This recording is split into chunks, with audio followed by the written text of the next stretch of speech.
Donc, bac physique, chimie, métropole jour 1 2026, exercice 1, petit 1, question 2. On étudie le remplissage d'une cuve de machine à laver. Et donc, on nous indique, on a déjà déterminé une information qui est le temps que met la cuve à se remplir. Et donc ici, on nous dit que différentes informations, donc la quantité d'air dans la chambre de compression reste constante. Donc la chambre de compression, c'est une petite zone à côté de la cuve qui est remplie d'eau et dont on peut mesurer la pression grâce à un appareil qui s'appelle un pressostat qui permet de mesurer la pression. Je pense que c'est comme ça que ça s'appelle. Donc, avant le remplissage, l'air occupe un volume V égale 0,5 litres dans cette chambre, et avec une pression dans le pressostat est telle que P égale P0, c'est-à-dire la pression atmosphérique. Après remplissage, la hauteur d'eau dans la chambre de compression est H égale 5,0 mm, et la pression dans le pressostat est P égale P2. L'air est considéré un gaz parfait, est considéré comme un gaz parfait.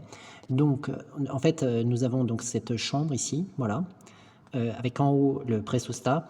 Et ce qu'il faut comprendre, c'est que l'eau, à un moment, elle monte et elle va jusqu'à une hauteur petit h qui est égale à 5,0 mm. Voilà.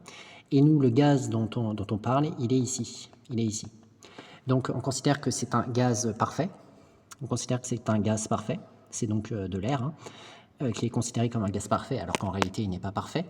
Et donc, on voit bien que là, donc, son volume va diminuer. D'ailleurs, c'est ce qu'il va falloir nous le dire, hein. Enfin, justifier. Enfin, en fait, il n'y a pas besoin. C'est pas ça réellement qu'il faut justifier. Il faut plutôt justifier que la pression augmente. Voilà. C'est-à-dire qu'en fait, que initialement la pression est égale à P0 et elle va être égale à P2, c'est-à-dire après remplissage. Donc, il faut montrer que P2 est plus grand que P0. Voilà. Donc, comment est-ce qu'on va faire pour utiliser cela? Moi, je pense qu'on va utiliser la formule des gaz parfaits. Donc, sachons que l'air est un gaz parfait. Donc, même si ce n'est pas vrai, c'est une hypothèse ici. Deux points, qu'est-ce que nous pouvons écrire? Nous pouvons écrire que PV égale nRT. Donc, avec P, qui est la pression de ce gaz, qui est l'air, V, qui est le volume occupé par ce gaz, N, qui est le nombre de moles qui est contenu dans ce volume de gaz, et R, qui est la constante des gaz parfaits, T, qui est égal à la température. Voilà. Donc, nous avons ici plusieurs choses qui restent constantes. N, la quantité de matière, va être constante. R est toujours une constante, de toute façon. Ça, c'est la constante des gaz parfaits. C'est même dans son nom. Donc, c'est une constante. T, ils nous ont indiqué dans l'énoncé qu'elle restait constante également. Voilà. Ça, c'est constant. Par conséquent, P fois V va être constant.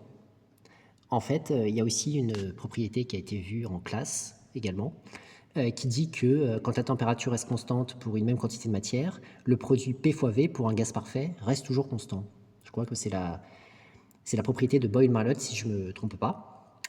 Mais bon, si nous utilisons cette formule de gaz parfait, nous avons donc P fois V qui est égal à une constante. Si nous essayons d'exprimer P en fonction de V, on passe V de l'autre côté, ça va nous donner, en divisant par V des deux côtés, ça va donner nRT sur V. Voilà.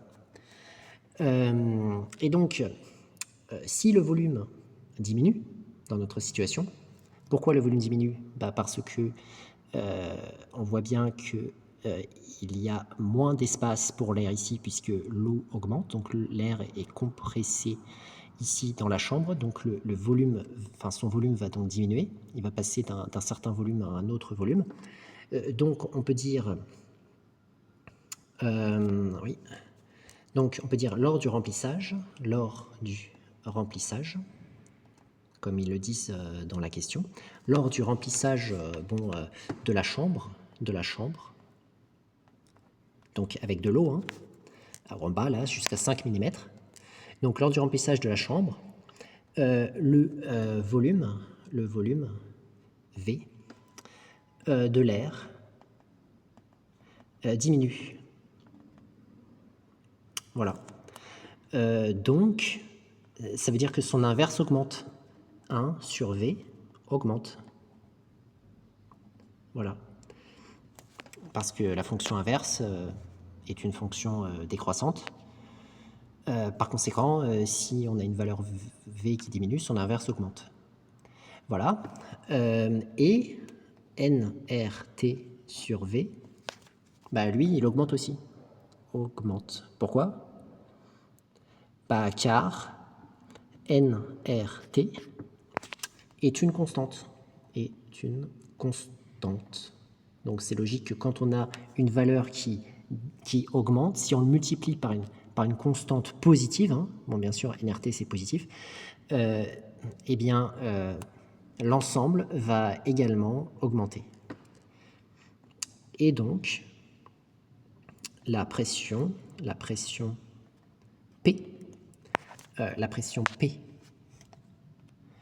dans la chambre de compression, qui est égale à nRT sur V, hein, comme on a vu, dans la chambre de compression